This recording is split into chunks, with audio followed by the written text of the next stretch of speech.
Salut les potes, j'espère que vous allez bien. On se retrouve pour une nouvelle vidéo de présentation d'un prototype d'une campagne Kickstarter qui commence tout bientôt ou qui aura même peut-être commencé au moment où sortira cette vidéo. J'espère pas, j'espère que j'aurai réussi à la sortir juste avant, que j'aurai réussi à compresser l'espace-temps, et ça tombe bien puisque je vous emmène dans l'espace. Et oui, nous allons partir découvrir Fractal, qui est un nouveau Kickstarter qui nous arrive, donc qui commence le 5 octobre, qui est un 4X dans le monde de l'espace. Vous allez voyager. C'est un jeu de 1 à 4 joueurs, on y reviendra. C'est un jeu compétitif, même s'il y a un module solo, donc il y aura un système d'automates, et puis il y a deux jeux dans le jeu. Il y a une boîte de base, le core game, donc là qui est vraiment le jeu, le cœur du jeu, et puis il y a un système de campagne, Aftermath, et dans cette campagne vous allez pouvoir vivre plusieurs aventures, débloquer du contenu supplémentaire. Alors je précise tout de suite, le mode solo est développé uniquement pour la partie boîte de base 4X. C'est déjà pas mal parce que c'est déjà un très bon jeu. La partie campagne, elle, il faudra au moins vous trouver un deuxième comparse pour jouer. Donc c'est Fractal, ça arrive le 5 octobre pour environ 28 jours, je crois, quasiment un mois de campagne Kickstarter. Donc on vous emmène dans l'espace. Donc j'ai reçu un prototype, je remercie beaucoup l'éditeur de m'avoir envoyé ce prototype qui m'a permis de jouer, de tester, de découvrir. Et maintenant je vais vous présenter comment on joue à Fractal. On va mettre ça, hop là, derrière, et puis on va passer sur la table de jeu. Alors vous voyez, il y a beaucoup de matériel, c'est un 4X, la mise en place elle est pas très longue, mais il y a toujours des petites choses quand même, il y a un certain nombre de choses à faire, compter je pense 20 minutes, un quart d'heure, 20 minutes de mise en place. Alors, on va, donc là je vous ai mis une mise en place pour 3 joueurs, donc on peut jouer à 4, jusqu'à 4 joueurs. Donc la mise en place ici, qui est vraiment le plateau où tout va se dérouler, on joue sur des tuiles qui représentent des secteurs, des colonies. Donc ce système de mise en place, il y a des points qui sont fixes, puis le reste des tuiles est complètement aléatoire parmi un pool de tuiles qui dépend du nombre de joueurs. Et puis vous avez toujours deux formats, un format comme ici qui est compressé, donc qui va pousser les joueurs à être les uns sur les autres et à combattre, et puis un format de jeu qui est un peu plus étalé, qui me donne plus de colonies, plus de tuiles, et donc qui permet aux joueurs de plus s'étendre sans les être les uns sur les autres. Donc là, c'est une mise en place 3 joueurs en mode compact. Il y a plein d'autres modes, d'autres formes possibles. Alors, on va déjà regarder un petit peu ce qu'on a sur les tuiles avant de notre plateau de joueurs, toutes les cartes, qu'il y a pas mal de choses, et ensuite on va regarder comment ça se joue. Alors ces tuiles là, chaque tuile représente un système avec des colonies à coloniser. Il y a différents types de tuiles, donc il y a vos 3 tuiles ici de départ, hein, donc là les rouges, les bleus et puis les jaunes. On a après des tuiles très différentes, on a des tuiles de production de ressources, on a des tuiles qui sont non habitables, en tout cas en début de partie, il y a des tuiles qui sont de secteurs arides, il y a de la biodiversité, il y a des tuiles de secteurs mystérieux, et puis une tuile ici du secteur de l'utopie qui est toujours la tuile centrale. On va venir comme ça se déplacer, s'étendre, on va pouvoir construire des colonies, donc vous voyez des petites, les colonies se construisent toujours en bas, hein, comme ici il y a des colonies de départ, donc chaque tuile peut accueillir un certain type de colonie, il y a 4 types de colonies, on va y revenir. Donc ça c'est vraiment là le plateau central. Ensuite chaque joueur a ce système là de double plateau qu'on vient se construire, donc là c'est un plateau je dirais commun à tous les autres joueurs, et ça c'est votre faction de jeu. Donc vous allez pouvoir choisir, il y a différentes factions, donc vous allez pouvoir donc vous pouvez les choisir en début de partie, avec toujours de très jolies illustrations. Il y a les Vax 117, les Tsingur, donc là c'est de la boîte prototype, hein, Sora, Gorias et Boroka par exemple, et bien sûr ici les Delvea. Alors je vous ai pas dit, mais c'est du prototype, donc ça veut dire que le matériel va encore évoluer. D'ailleurs le prototype du visuel de la boîte de base que j'ai ici, que je vous remontre, ce visuel est complètement sera pas celui-ci du tout, hein. Là c'est vraiment, on est sur une review, une copie de review. Donc on fait attention, le prototype ça va évoluer. Alors qu'est-ce qu'on a? Ici on a notre premier plateau qui est vraiment la partie de gestion de notre empire, avec les 4 types justement de colonies qu'on va pouvoir construire, les colonies impériales, de production, scientifiques et militaires. Donc ce sont des petits, voilà, vous avez des petits tokens, et ben c'est très simple parce que vous allez construire des colonies d'une certaine façon, vous allez prendre le token et le placer sur le secteur où vous êtes. Donc il faudra avoir des troupes dans le secteur, ceci aura dû être retiré, on en reparlera, et vous placez votre petit token ici. Alors, vous voyez ici en bas de la tuile, il y a des symboles, des colonies qu'on peut construire, des types de colonies. Donc, une tuile de secteur de production ne peut recevoir qu'une colonie productive. Ici, on va construire des colonies impériales ou de scientifiques. Voilà. Donc chaque tuile reçoit un type de colonie. Et donc quand on construit une colonie, ce qui se passe, c'est qu'on dévoile des nouvelles choses, et en fait on regarde toujours la partie la plus à droite, ce qui va vous donner un peu vos caractéristiques et vos capacités. Alors, on va aller regarder un petit peu les 4. L'impérial. L'impérial, ça vous permet, en fait, c'est le nombre de cartes d'action que vous allez pouvoir jouer par tour de jeu, et c'est aussi le nombre de mouvements de troupes que vous allez pouvoir faire lorsque vous allez faire un déplacement. Donc de base, vous pouvez faire déplacer 2 groupes de troupes, si je peux dire, et si vous arrivez ici à la fin, vous allez pouvoir en déplacer 4 à la fois, et jouer 3 cartes action. Donc c'est bien mieux. Ici, la partie production. Tout simplement, plus vous allez développer, plus vous allez gagner de ressources au moment de la phase de revenu, donc 3, 4, 5 ou 7, selon le nombre de tuiles, le nombre de colonies construites. Les tuiles scientifiques, les colonies scientifiques, donc déjà vous rapportent de la science, donc là, j'en ai déjà une de construite, hein, ici, donc j'ai 2 cases de dévoiler, et bien en fait c'est plus vous allez avoir de colonies de scientifiques construites, plus vous allez gagner des jetons de science lorsque vous allez faire l'action de recherche, et puis surtout c'est la distance, le nombre de secteurs que vous pouvez parcourir avec un mouvement. Donc au début de la partie vous pouvez vous déplacer que d'un seul secteur, mais déjà en ayant construit une première colonie je peux me déplacer de 2 secteurs, et on peut venir comme ça jusqu'à 3 secteurs. Et enfin, les colonies militaires, maintenant, ce sont les troupes que vous allez pouvoir recruter. De base, vous pouvez recruter 2 types d'infanterie ou un vaisseau léger. Il y a vous avez toujours 4 types de troupes dans Fractal. Vous avez les troupes légères, donc l'infanterie. Vous avez ici les troupes lourdes, les mecs. Vous avez ici des vaisseaux légers et des vaisseaux lourds. Donc, de base, vous pouvez construire 2 d'infanterie d'un coup, ou un vaisseau léger, et si vous voulez pouvoir construire des mechas ou des grosses frégates, il va falloir construire des colonies militaires, et vous allez pouvoir comme ça débloquer de plus en plus de production de troupes. Ici, on va y revenir, ce sont les emplacements de vos points de victoire, donc dans chaque type de colonie, et aussi d'exploration, puisque on va être vraiment un jeu d'exploration. Ici, on a un rappel des 4 actions de base, on y reviendra. Donc, comme je vous le disais, en début de partie, on récupère un plateau d'un peuple. Donc ça vous donne différentes choses. Donc là, ça vous donne en fait la colonie de départ que vous avez. Donc ici, une scientifique. Ça vous donne vos troupes de départ. Et ça vous donne des cartes de gouvernement. Alors les cartes de gouvernement, toujours vous avez un choix entre 2 cartes de gouvernement. Donc ici avec les Delverard, j'ai le choix entre la méritocratie, une société de méritocratie, ou le conclave d'électeurs. Donc je dois en choisir une des 2.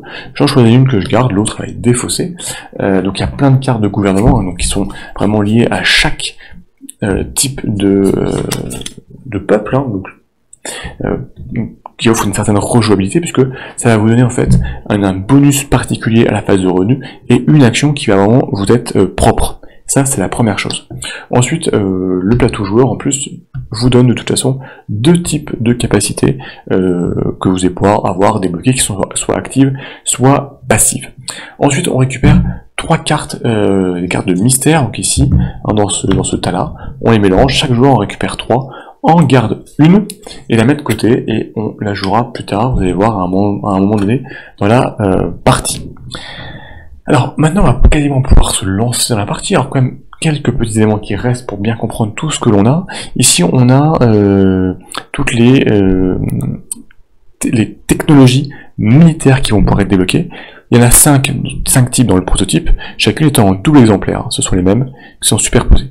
Ici, ce sont les technologies civiles, donc vous allez voir, dans Fractal, on joue avec un premier âge et un deuxième âge, donc là ce sont des technologies disponibles lors du premier âge. Lorsqu'on sera au deuxième âge, on prendra des nouvelles technologies du deuxième âge, aussi bien militaires que civiles. Ici, on a des cartes d'action qui vont pouvoir être utilisées au moment de la phase d'action, on y reviendra. Et puis donc là, tout le deck d'action, hein, donc il y a des colonies qui est utilisé, on va en remettre une nouvelle. Ici, les cartes d'objectifs et les cartes de mystère. Enfin, je dirais deux dernières choses avant de commencer. Chaque joueur a un deck de cartes identiques qui sont les cartes de tactique qui vont être utilisées dans des phases de combat. Et vous avez un deuxième carte de tactique, des cartes élites qui sont en fait des améliorations de cartes que vous allez pouvoir débloquer, entre autres grâce aux technologies. Donc vous commencez avec un deck identique à tous les joueurs de 8 cartes de cartes de tactique que vous utiliserez lors du combat. Dernière chose, vous voyez ici, il y a des petites cartes sur certaines tuiles. En fait, lors de la mise en place, en fonction du type de tuile, on va vous dire de mettre des petites cartes soit d'anomalies, soit d'obstacles, soit des tokens de système de vie. Donc on les met dessus et puis on va les dévoiler lorsqu'on va rentrer dans ces tuiles. Et puis la tuile centrale, elle, a une carte de singularité, qui est une carte qui est beaucoup plus forte, qui entre autres va octroyer des ressources supplémentaires et des points de victoire. Donc c'est vraiment un point central qui va attirer souvent tous les joueurs qui vont venir essayer de se battre pour récupérer des points de victoire. Donc vous avez vraiment pas mal de cartes, hein, ici de cartes d'obstacles, vous voyez, il y a un paquet, donc ça permet d'avoir vraiment une rejouabilité forte. Ici, les cartes d'anomalie, les cartes de singularité, et puis les cartes d'artefacts, mais ça, on y reviendra. Donc là, on est prêt à jouer à Fractal. Alors Fractal, ça se joue, comme je vous disais, dans deux âges. L'âge 1, l'âge 2. Chaque âge se joue avec deux cycles. Donc il va y avoir un cycle 1, un cycle 2. On sera dans l'âge 1, une phase de transition. Et on va passer à l'âge 2, avec encore un troisième cycle et un quatrième cycle. Et ça sera la fin de partie. Et à ce moment-là, on regardera le nombre de points de victoire. Alors déjà, on va commencer par révéler une carte d'objectifs qui va vous dire en fait quels sont les objectifs pour le premier âge. Donc on va comptabiliser ces objectifs à la fin des deux premiers cycles qui correspondent au premier âge, donc des points de victoire dans les différents domaines, hein, impérial, production, scientifique, militaire et l'exploration. Donc si on regarde une carte d'objectif, comment elle se lit? Tout simplement, ce sont des conditions à remplir pour marquer un point de victoire à chaque fois. Donc ici, par exemple, ça vous demande d'avoir 3 points d'influence. Ici, on a une piste d'influence, on va dépenser de l'influence, on va en gagner. Il faut qu'à la fin du premier âge, vous ayez au moins 3 points d'influence. Ici, pour les tuiles productives, il faut avoir au moins une colonie construite productive, donc un des secteurs jaunes, et puis contrôler un secteur mystérieux, qu'on voit ici, avec alors c'est même pas un système mystérieux, c'est un système contenant de la vie. Donc ici, ces tuiles-là, on retrouve le même symbole. Pour contrôler, c'est facile dans Fractal, c'est le joueur qui a le plus, qui est présent sur la tuile, et qui a le plus de troupes si on est plusieurs. La colonie, c'est celui qui a construit une colonie dessus. Scientifique, il va falloir avoir développé 2 cartes de scientifiques de type civil, donc avoir 2 technologies civiles développées. Militaire, il faut avoir gagné 2 combats, et puis en exploration, il faut avoir placé une colonie donc de type militaire, et puis contrôler une tuile de biodiversité. Donc on retrouve ici la biodiversité, on en a d'autres, je le sais, ici, et ici. Vous voyez, voilà, ce sont des objectifs. Donc ça, on va le mettre de côté, et puis on regardera un petit peu à la fin comment ce qu'on marque, et puis on verra à l'âge 2. Donc une fois que c'est fait, on va commencer par une phase de ressources. Voilà. Donc en phase de ressources, en fait, on va regarder ce que l'on gagne. Donc déjà, on regarde ce que l'on gagne au niveau de colonie de production. Donc ici, on gagne 3 ressources. Donc ce sont des petits tokens comme ça qu'on va prendre. Donc de base, on en gagne 3. Donc pas tout ça. On va prendre 1, 2 et 3 ressources. Donc chaque joueur va gagner 3 ressources en fait au départ. Mais alors après, à la suite, bien sûr, vous pourrez gagner plus de ressources. Et surtout, vous verrez, on va le voir, il y a des tuiles qui vous permettent, comme ici, de gagner des ressources supplémentaires selon certaines conditions si vous y êtes. Une fois qu'on a produit, qu'on a notre argent, on va passer à une phase d'action. La phase d'action, alors, j'ai oublié une chose, là, pour ça c'est un petit point de tête quand même. Durant la phase de production, vous avez une capacité spéciale que vous pouvez déclencher, qui est indiquée sur votre carte de gouvernement que vous avez choisi en début de partie. Et donc, C'est vraiment lié à votre faction. Donc ici les DVR, eux, ils peuvent remplacer 2 colonies que vous avez déjà placées par 2 autres colonies de votre plateau joueur. Donc vous pouvez échanger les colonies que vous avez déployées. Cela vous coûte toujours 1 point d'influence, donc il faut dépenser l'influence. On va passer ensuite à la phase d'action. La phase d'action, il y a un premier joueur, et à chaque fois on va pouvoir jouer 2 actions. On va passer au joueur suivant, 3e joueur, et puis on va repasser au premier joueur, qui va jouer 2 actions, et ainsi de suite. Quels sont les types d'actions qu'on va pouvoir jouer, et à quel moment on va s'arrêter? Alors déjà, il y a 4 actions de base, qui sont... Alors, toutes ces actions coûtent 1 de ressources. Donc, lorsque vous déclenchez une de ces actions, vous devez payer 1 ressource. Donc, vous avez le recrutement.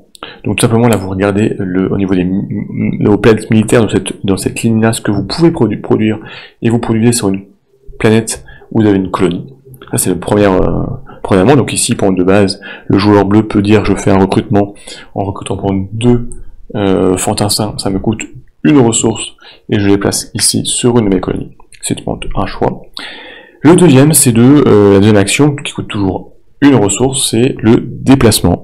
Donc là vous pouvez déplacer autant de groupes, je dirais, d'armées, selon la ligne impériale, sur un nombre de secteurs qui dépendent du scientifique. Donc ici, je peux dépenser 2 groupes d'armées jusqu'à 2 secteurs. Alors, pour le déplacement, il faut savoir que vos troupes à pied, donc vos fantassins et vos mechas, eux, là, on est dans l'espace, ils ont besoin de vaisseaux pour être transportés.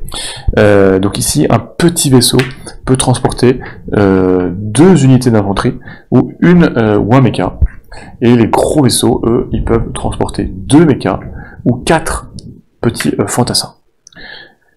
La troisième action, donc toujours qui coûte 1 d'action, c'est de coloniser un secteur. Alors, comment on va coloniser? Puisqu'au début on est vraiment sur l'autre suite. Donc quand on va avancer, donc on va faire un déplacement, on va venir ici ici dans un secteur, on va regarder toujours la petite carte qui est indiquée, d'anomalie. Tant qu'il y a cette carte, donc c'est un effet, je dirais, à résoudre, tant qu'il y a cette carte, je ne peux pas coloniser la colonie qui est en dessous. Donc ça peut être une anomalie, ça peut être une carte d'obstacle, elles sont vraiment différentes, avec différents effets. Certaines cartes ici, par exemple, vous demandez de dépenser de l'influence, mais vous allez gagner des jetons science, de dépenser des ressources pour gagner de l'influence. Ils vont vous demander quelque chose à réaliser. Une fois que c'est réalisé, vous défaussez cette carte et vous pouvez à ce moment-là coloniser. Alors, il faut savoir que vous pouvez très bien arriver sur cette tuile et vous dire, moi, ça m'intéresse pas, ou c'est pas ce qu'il faut pour résoudre l'action. Donc par exemple ici, il faut avoir 3 vaisseaux légers, plus une technologie scientifique de développer, et ce qui vous permet de piocher 2 cartes d'artefacts, qui sont des bonus one-shot, d'en choisir un, de les garder, et ensuite vous allez pouvoir le jouer un petit peu comme vous voulez, et ce sont des bonus très forts. Mais voilà, vous pouvez ne pas avoir ici les conditions, donc ici il faut 3 vaisseaux légers, j'en ai qu'un seul, donc vous pouvez très bien dire, moi je continue mon chemin, si vous avez encore du déplacement, et la carte reste, jusqu'à ce qu'un joueur vienne remplir la condition. Donc on va dire que c'est fait, ça a été rempli. Donc ce qui se passe, vous pouvez donc à ce moment-là faire l'action coloniser. Donc tout simplement, coloniser, comment ça se passe? Vous prenez vous payez une ressource, et puis vous prenez un petit token, en respectant les symboles qui est en bas, et on vient tout simplement passer le token sur la tuile que vous avez colonisée. Bravo! La dernière action que vous pouvez faire, une action de base, qui coûte toujours une ressource, un coût de 1, c'est la technologie. Vous gagnez des technologies. Donc on regarde le nombre de technologies que vous gagnez. Donc ici, prendre 3, ça peut monter jusqu'à 7. Vous prenez les jetons de technologie de votre peuple, et ce que vous faites, et bien vous allez venir ici, sur ce secteur de technologie militaire ou civile. En bas, vous avez le coût. Donc ici, les coûts sont souvent faibles. Deuxième âge, ils seront plus forts. Donc ici, 3 ou 4. Voire ici 5, et bien vous placez vos petits tokens de ressources. Alors, quand vous avez placé le nombre de tokens qui est demandé, et bien tout simplement vous récupérez la technologie, elle est pour vous, ça vous donne un bonus. Donc bien sûr, les technologies militaires c'est plutôt par rapport au combat, et toute technologie civile ça va vous donner des capacités nouvelles. Par exemple ici, cette carte de technologie vous permet de coloniser de mettre des colonies sur des planètes qui sont non habitables. Donc ça vous permet de vous développer. Si par hasard vous n'avez pas mis assez de jetons ressources sur la carte, donc ici c'est 5, et bien simplement vous mettez vos jetons ressources et puis il va falloir venir compléter sur un tour suivant. Alors, petite particularité, un autre joueur peut très bien venir ici aussi mettre des jetons, voilà, sur la même carte que vous. Alors qu'est-ce qui se passe si par hasard un autre joueur arrive à 5 jetons et que vous avez 3 jetons ressources? La première fois c'est pas très grave, lui il prend la technologie. En revanche, vos jetons, on les met sur le deuxième exemplaire de la technologie qui est identique. Et si un deuxième joueur qui arrive avant que vous n'ayez réussi, vous, à développer la technologie, et bien cette fois-ci par contre, il va récupérer la technologie et vos jetons ressources sont perdus. Et à ce moment-là, la technologie, elle n'existe plus et elle n'est plus accessible. Donc, vous pouvez très bien même développer 2 fois la même technologie pour empêcher vos adversaires de les récupérer. Donc il y a un petit peu une course quand même à la technologie pour récupérer les technologies qui vous seront intéressantes. Donc ça, ce sont les 4 actions de base, je vous le rappelle: le recrutement, le mouvement, la colonisation et la recherche. Il vous reste je dirais 2 autres types d'actions. Une action qui est liée à votre faction, qui est une action par rapport à votre carte de gouvernement. Donc ici, par exemple, le DLDR, il peut pour un coup de, cette fois-ci de 1 d'influence, remplacer ici les cartes d'action avec des nouvelles si elles les intéressent pas. Et donc justement, ça me permet d'arriver à la dernière action possible. Ce sont les cartes d'action qui tout simplement ont des actions à réaliser. Certaines ont un coût, d'autres n'ont pas de coût, certaines vous font gagner de l'influence. Donc tout simplement là, vous dites, tiens, dans vos 2 actions, donc à votre tour de jeu, moi je veux faire cette action là, donc vous prenez la carte, vous réalisez l'action, la carte est défaussée, et on vient la remplacer. Alors, quelques petites limites, c'est-à-dire qu'à votre tour de jeu, dans les 2 actions que vous allez jouer, vous ne pouvez jouer qu'une seule action de base identique. Vous n'avez pas le droit de faire 2 fois la recherche, 2 fois de recrutement, 2 fois de colonisation. Non, c'est une action de base maximum non identique. Vous pouvez faire un recrutement et un mouvement, mais vous ne pouvez pas faire 2 fois le recrutement. La seule action que vous pouvez faire en double, c'est d'activer une carte. Vous pouvez activer une première carte et activer immédiatement une seconde carte. Mais attention, il faut savoir, donc on va comme ça, on va tourner entre les joueurs, on va se déplacer, on va recruter, coloniser, donc en réalisant 2 actions successivement, mais à partir du moment où vous allez réaliser votre deuxième action de carte, qu'elle soit dans un même tour ou sur un tour suivant, ça mettra fin à votre tour. Les autres joueurs vont continuer à jouer jusqu'à ce qu'ils aient joué, eux aussi, 2 cartes action. Alors, ce système me permet de mettre fin au tour, et il est très important, parce qu'en fait, le premier joueur qui va jouer 2 cartes action, et bien qu'est-ce qui va se passer? Déjà, quand tout le monde aura fini, il aura droit à une action de recrutement ou de déplacement gratuite. Et ensuite, il choisira qui sera le premier joueur pour le tour suivant. Ça peut avoir une importance. Je dirais, c'est la première chose. Une autre chose aussi importante, c'est que parfois vous avez, par exemple, au début de partie, vous n'avez que 3 de ressources. Donc vous êtes vite limité, puisque quand vous n'avez plus de ressources, vous n'avez plus de quoi payer, les 4 actions de base, vous pouvez plus les réaliser. Mais dans leur sagesse, le conseil de l'espace vous fait crédit. Alors vous pouvez utiliser des jetons d'épuisement. Ça, vous pouvez dire, tiens, moi j'ai plus d'argent, ou je ne veux pas utiliser d'argent, je veux faire un recrutement, je ne paye pas, mais je mets un jeton d'épuisement. Et tant que ce jeton d'épuisement est présent sur l'action, elle n'est plus disponible.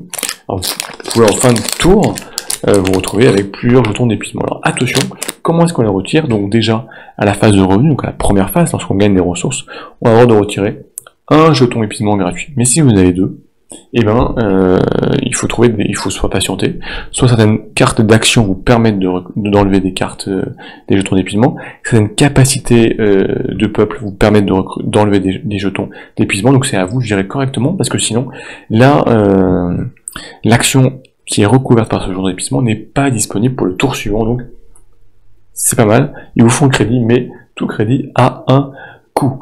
Donc, voilà, une fois que tout le monde, je dirais, s'est déplacé, a créé ses colonies, j'en sais rien, on est venu comme ça, on s'est déplacé, tac tac, on est venu là. Donc il y a des cartes vraiment à remplir. Alors ici, les jetons comme ça, des tokens sur les sur les traces, sur les traces de vie. En revanche, eux, ne sont pas des conditions à remplir. Vous pouvez construire immédiatement des colonies s'il y en a. C'est tout simplement, et vous allez voir, des nouvelles capacités de ressources lors de la phase de revenus. J'y reviendrai. Donc, quand tout le monde s'est déplacé, on va regarder s'il y a des conflits. Alors les conflits, tout simplement, c'est lorsque deux joueurs se retrouvent sur une même tuile avec leurs troupes. À ce moment-là, il y a un conflit et on va rentrer dans une phase de combat. On va faire d'abord les phases de combat aériennes et puis les phases de siège. Et ensuite, on va passer à un siège. Le siège n'aura lieu que si, comme par exemple ici, vous vous retrouvez avec une colonie. On va faire d'abord l'aérien, puis la phase de siège. Alors, comment ça se passe un combat? Et bien tout simplement, vous prenez votre carte, votre deck de combat, et simultanément, vous allez révéler une de vos cartes de combat, et ensuite vous allez la défausser pour ce combat. Les cartes de combat, il y en a vraiment de différents types. Donc tout d'abord, il y a une initiative, c'est-à-dire, donc on va résoudre les cartes de combat de la valeur d'initiative la plus faible à la plus forte. Et vous avez différentes lignes, et en fait c'est les capacités que vous allez déclencher sont les unités que vous avez déployées au combat. Donc ça peut être du bombardement aérien, une attaque au sol, ça peut être de la défense, ça peut être de la retraite. Donc à vous deux, ce sont les troupes qui sont engagées, c'est vous dire quel type de carte votre adversaire va jouer, pour jouer la bonne carte pour le contrer, ou pour temporiser, ou pour réussir à jouer la bonne carte. Alors, en fonction des cartes, ça va vous faire des dégâts. Alors les dégâts, il faut savoir que les troupes de base, donc l'infanterie et les petits vaisseaux ont des points de vie de 1, donc 1 dégât, il est mort, on le dégage. Les mechas et les frégates, les frégates ont des points de vie de 2, donc il faut afficher 2 dégâts pour les retirer.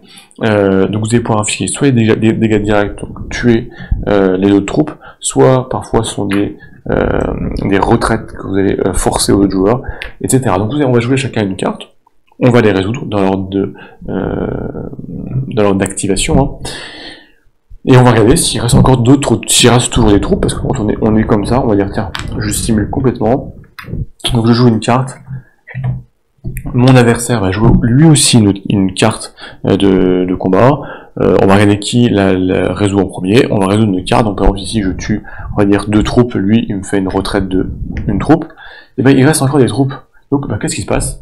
On fait un deuxième tour. Bien sûr les cartes qu'on a jouées elles sont défaussées. Donc on sait ce qui va, parce qu'on a les mêmes decks. Donc on sait ce qui va rester à l'autre joueur. Donc, à toujours et quelle troupe il a. Donc savoir qu'est-ce qu'il va jouer. C'est vraiment très tactique. C'est aussi du bluff. Et donc pour jouer une nouvelle carte jusqu'à ce qu'il y ait un joueur qui soit complètement vaincu, et donc dans ce cas-là, le joueur qui gagne remporte le combat, donc il récupère tout simplement un petit token de combat. Ces petits tokens de combat en fait sont utiles en particulier dans les objectifs, hein, parce que par exemple ici, la carte d'objectif vous demande d'avoir 2 tokens de combat, donc là j'en ai déjà un si j'ai gagné, il en faudra un deuxième pour avoir un point de victoire. Alors là, c'est le joueur bleu avec sa colonie qui a gagné, donc tout va bien. Mais si, admettons que j'ai perdu, et que on se retrouve ici avec de l'infanterie, parce qu'il faut de l'infanterie pour venir, bien sûr, sur le terrain, pour faire un siège, et à ce moment-là, le joueur rouge va décider qu'est-ce qu'il fait. Soit il rase la colonie, dans ce cas-là, la colonie revient ici, et il va gagner des ressources, soit il décide de coloniser la planète, donc pareil, on retire le token de colonie, et on le remplace par un token de la couleur du joueur, donc ici, et du même type bien sûr, puisqu'il prend en possession la colonie, donc rouge. Et pareil, il va gagner des ressources. Voilà. Donc ça c'est la phase de combat très tactique, et beaucoup de bluff. Et puis ensuite on va, je dirais, passer à une phase de nettoyage, où on va remettre des cartes d'action si elles ont été utilisées. Il y a toujours 4 cartes d'action qui doivent être placées. Voilà, donc on va faire le premier tour, le premier cycle. On va faire un deuxième cycle, donc un deuxième tour, avec ces phases donc la phase de revenu, je vous rappelle, où on va récupérer des ressources. On va aussi regarder, puisque je vous en ai parlé, la production sur nos planètes. Donc ici, si j'ai construit une colonie de production, déjà je gagne 4 ressources. Et puis ici, vous avez, donc dans cette forme-là, c'est toujours la production, qui vous dit, sur une certaine condition, vous gagnez des ressources. Donc ici, il faut avoir une infanterie sur la tuile pour gagner une ressource supplémentaire. Donc ici, je gagnerai 4 ressources de base, plus une 5. Donc ici, par exemple, c'est différent. C'est on vous dit de sacrifier un petit vaisseau. Donc si vous avez un petit vaisseau sur la planète, alors dans le secteur plutôt, vous pouvez le sacrifier et vous gagnez 4 jetons de ressources, de scientifiques pardon, à mettre immédiatement sur des cartes. Donc ça peut être très intéressant et très puissant à la phase de revenus. On active ou non sa capacité de clan et puis on passe ensuite à la phase d'action où on joue chacun 2 actions avant de passer à son adversaire et on va arrêter, on va nous arrêter de jouer dès qu'on aura joué dès qu'on aura joué ou activé 2 cartes d'action. Et à ce moment-là, bah, les autres joueront jusqu'à ce que tout le monde ait joué activé 2 cartes d'action. Alors, quand on arrive à la fin du cycle 2, donc on a joué un cycle 1, un cycle 2, on va arriver à la fin du premier âge. À ce moment-là, qu'est-ce qui se passe? Déjà, on retire toutes les cartes de technologie qui restent, hein, s'il en reste. Tac. Et on va les remplacer par des technologies de niveau 2. Avec des technologies de niveau 2, elles sont plus puissantes, mais elles sont aussi plus chères. Alors, ces technologies, elles vous permettent d'améliorer vos cartes de combat pour la partie militaire, et là, ici, les cartes de technologie civile vous permettent d'activer de nouvelles compétences. Donc, on fait pareil avec les cartes de compétences, on passe au niveau 2. Ensuite, on va regarder les points de victoire. Donc, à ce moment-là, on regarde qui remplit les points de victoire, les conditions, et on marque des points de victoire qu'on va bien placer sur votre plateau joueur. Donc, ici, pour impérial, on regarde, il faut avoir au moins 3 jetons 3 niveaux d'influence. Donc, si j'ai 3 d'influence, j'ai réussi à gérer mon influence, j'ai gagné de l'influence, j'en ai dépensé mais j'en ai quand même 3, et ben je gagne un point de victoire que je vais mettre ici. On va regarder à chaque ligne, hein, la production. Donc ici la production, il faut avoir une colonie production construite et contrôler un secteur de ce type là. Donc là ce serait pas le cas, donc je gagnerai pas de point de victoire. Mais si je le contrôlais avec et j'ai une colonie, je gagnerai aussi un point de victoire. Les scientifiques, sur cette carte, hein, il y a beaucoup de cartes hein, qui sont toutes différentes. Il faut avoir 2 technologies civiles, militaires, il faut avoir gagné 2 combats aériens, et puis l'exploitation, il faut avoir une planète militaire et contrôler un secteur de biodiversité. Donc on met nos points de victoire, et ensuite on tire une deuxième carte d'objectif pour le deuxième âge. Alors, qu'est-ce qui se passe? Hop là, j'ai tiré une autre carte d'objectif de premier niveau, il y a des cartes d'objectif de deuxième niveau qui sont en dessous. Qu'est-ce qui se passe? Eh ben, on la tire. Déjà, il y a ici un effet, un événement qui se déroule, donc tout simplement on lit. Et donc par exemple, là, il faut rajouter des ressources sur les secteurs qui sont adjacents au secteur de base, et si on vient contrôler à la fin d'un cycle ces secteurs, on va gagner des ressources supplémentaires. Donc voilà, il y a un petit pitch, on le résout, et il se passe quelque chose. Et ensuite de ça, on vient ici glisser la carte d'objectif en dessous, et cette fois-ci, lorsqu'on arrivera à la fin du deuxième âge, donc en fait à la fin de la partie, on regardera les objectifs.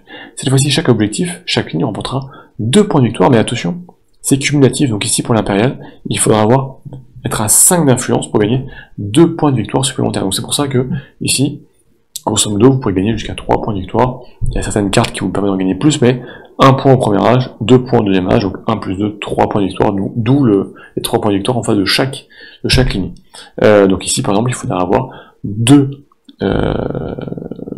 colonies de production et contrôler un secteur avec ce symbole. Là, il faut avoir la scientifique, il faut avoir donc toujours nos 2 cartes scientifiques et contrôler 2 secteurs mystérieux. Ici, les militaires, il faut avoir 4 jetons de victoire de combat aérien. Il y a plein d'effets, il y a plein de cartes d'objectifs différentes. Et donc ensuite, on finit la transition avec une carte de mystère. Je vous avais dit en début de partie, on pioche 3 cartes de mystère, on en garde une. À un moment de la transition, on la révèle, et on va résoudre les mystères. Donc chaque joueur a sa carte de mystère, il va résoudre son effet.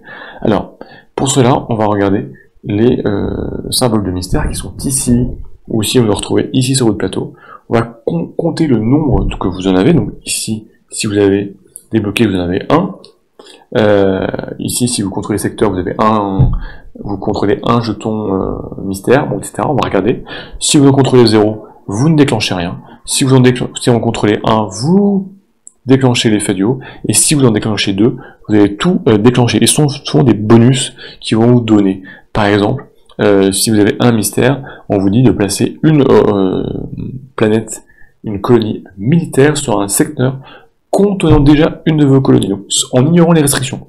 Donc sur chaque planète, on peut construire qu'une seule colonie, et ben là, on peut remplacer une deuxième sur notre plop système. C'est quand même très fort. Ici, l'autre effet, si on contrôle 2 secteurs mystérieux, on ajoute 2 fantassins et 2 vaisseaux à un secteur qui contiennent nos colonies. Donc on a un gros recrutement gratuit entre 2 tours. Donc c'est très fort, ça peut être vraiment très intéressant et d'être vigilant aussi à ce qu'on va contrôler. Une fois qu'on a fait tout ça, on passe au deuxième âge. Donc pareil, phase de un cycle 1, un cycle 2 qui sont identiques avec 4 phases à chaque fois. La phase de revenu, la phase d'action, la phase de combat, et je dirais la phase de nettoyage, et avant de repasser au niveau cycle. Lorsqu'on a joué les 4 cycles, donc en fait les 4 tours de jeu avec chaque fois 4 phases, donc ça fait 16 phases de jeu, et ben on arrive à la fin de la partie, et on va regarder à ce moment-là les objectifs, on va marquer les points de victoire, donc là c'est 2 points de victoire à chaque fois, et ensuite on va comptabiliser le nombre de points de victoire, et on va regarder quel joueur qui a remporté la partie. Alors, des petits effets, par exemple ici la carte de singularité, donc quand il y a un joueur qui va y arriver au centre la première fois, et bien c'est une carte qui est très importante parce que par contre, elle va souvent octroyer des points de victoire en fin de partie. On vous dit qu'à la fin de la partie, ceux qui contrôlent ce secteur gagnent 2 points de victoire immédiatement. Et en fin de cycle, celui qui contrôle gagne 2 ressources à chaque fois, donc secteur très important. Donc voilà, il y a différentes petites choses supplémentaires pour venir orienter, je dirais, votre jeu. Je crois qu'on a fait vraiment le tour. Donc rapidement pour bien reprendre, phase de revenu, on produit les ressources qui sont indiquées là, plus les effets de production qui sont indiqués dans ces petits bandeaux, hein. Donc il y en a ici, il y en a ici, il y en a sur ces tuiles là, donc ça peut être de gagner des ressources en sacrifiant ou en ayant certains types de ressources sur la tuile. Ensuite, on va passer, on peut déclencher notre phase de revenu de notre civilisation. Ensuite, on passe à la phase d'action, 2 actions chaque fois, parmi les 4 actions de base, et puis l'action qui vous est propre, 2 joueurs, et les cartes d'action qui sont ici ouvertes à tous les joueurs. On va jouer comme ça, 2, 2, 2, 2, 2, et dès qu'il y a un joueur qui joue 2 cartes d'action, il arrête de jouer, les autres continuent, etc. jusqu'à ce que tout le monde ait joué 2 cartes d'action. Et dans ce cas-là, on a fini la phase d'action, on passe à la phase de siège, de combat dès qu'il y a des unités qui se trouvent dans le même secteur, et on joue cette fois-ci avec nos cartes tactiques. Donc on joue nos cartes tactiques, et on les résolve, donc selon les troupes qu'on a, et on affiche des dégâts directs, 1 ou 2 dégâts, et des retraites adverses. L'objectif étant de rester le dernier sur la tuile pour garder le contrôle ou s'en emparer, puis on fait les phases de siège, où on vient remplacer la colonie, où on vient la raser, et une fois que tout ça c'est fait, et bien on passe à un nouveau tour en ayant tout nettoyé, remis à 0, ce qui doit être remplacer les cartes. Voilà, et ben c'est un 4X, hein, il y a l'exploration, il y a l'extermination, il y a l'exploitation de ressources, le 4ème mixte, je l'ai oublié comme toujours. Pourtant, c'est un jeu où les règles, il y a beaucoup de matériel, mais les règles sont pas très compliquées. On les acquiert assez rapidement. C'est pour ça que moi je considère que, alors ce qui s'est passé, hein, les premières parties, il faut compter environ 40 minutes par joueur, mais dès qu'on connaît le jeu, on va passer facilement à 30-35 minutes par joueur, donc une partie à 4 joueurs, on va être sur 2 heures environ, plus la mise en place, donc comptez 2h15, on va dire 2h20. En revanche, il n'y a pas de gros temps mort, parce qu'on joue 2 actions à chacun de ces tours. Mais les tours vont devenir de plus en plus longs, parce que le tout premier tour, vous avez que 3 ressources, même si vous pouvez mettre des jetons d'épuisement, mais vous n'allez pas faire beaucoup d'actions, puisque chaque action de base, je vous rappelle, coûte une ressource. En revanche, en fin de partie, lorsque vous allez produire beaucoup de ressources, 4, 5, 6, 7, 8, et bien vous allez pouvoir faire beaucoup plus d'actions, donc c'est un peu plus long. Et on sent bien la montée en puissance de votre empire, le développement, la colonisation, l'extension et l'expansion en fait. Il y a ce système aussi de dosage qui vient vraiment rythmer le jeu avec des objectifs, donc il faut vraiment orienter qui vont orienter, je dirais, votre stratégie pour pouvoir marquer des points de victoire à l'âge 1, H1 et à l'âge 2, la partie. Ce que j'ai beaucoup apprécié aussi, c'est le fait que le jeu soit cadré en termes de temps, c'est-à-dire que ça se joue en 4 cycles. 2 cycles H1, 2 cycles H2, donc voilà. Et quand on arrive à la fin, et ben c'est fini. Et on compte les points de victoire. Il n'y a pas un système où il faut conquérir tel type d'unité, ou enfin bon, qui pourrait être très long, très redondant. Non, c'est vraiment là, 4 cycles, fini, on compte les points de victoire, et on regarde quel est le joueur. Le système est plutôt, je trouve bien, très bien fait. Les cartes actions, c'est vrai que parfois on a un peu le sentiment de... quand il faut jouer, on a un choix de 4 et on ne peut pas vraiment influencer sur ces cartes actions. Alors il y a quand même certaines technologies qui vous permettent de défausser les cartes actions si elles vous plaisent pas et d'en mettre d'autres. Après, c'est pas plus mal, ça vous permet vraiment aussi de vous adapter. Il n'y a vraiment pas de hasard à ce jeu, c'est qu'il n'y a pas de dés. Les combats, c'est les cartes tactiques, donc c'est vous qui décidez, vous savez ce que l'autre va jouer. Donc vraiment, le hasard est réduit à sa plus stricte hauteur, peut-être dans les cartes actions qui sont dévoilées, mais il n'y a pas grand-chose. Franchement, c'est vraiment votre stratégie par rapport aux autres joueurs, votre capacité d'adaptation, votre rapidité, qui vont vous permettre de vous en sortir et de gagner la partie. En mode solitaire d'ailleurs, c'est un automate qui vient s'affronter à vous. Je l'ai pas testé, on me l'a présenté en revanche. Ça a l'air plutôt pas mal foutu, et donc vraiment le jeu, sur la boîte de base, est accessible avec un joueur. En revanche, sur la partie campagne Aftermath, là c'est au moins 2 joueurs. Pourquoi? Parce que ce serait trop compliqué, ce que m'ont expliqué les auteurs et développeurs, d'avoir un automate qui soit adapté à la campagne, et donc la campagne n'est pas jouable en solo, en tout cas à l'heure où je tourne cette vidéo. La campagne, en plus de ça, va venir débloquer du matériel supplémentaire, en particulier de nouvelles factions que vous pourrez ensuite utiliser sur les parties classiques, comme je viens de vous les présenter. Donc, on va vraiment offrir une grosse rejouabilité, une grosse plus-value grâce à la campagne, qui d'ailleurs, je précise, même s'il y a des choses que vous débloquez, elle n'est pas legacy, vous n'allez pas détruire du matériel. Que dire de plus, je crois. Ah si, on peut parler un petit peu. Il y a aussi pour ceux qui voudraient offrir davantage de choses, il y a un système de modules. Hein.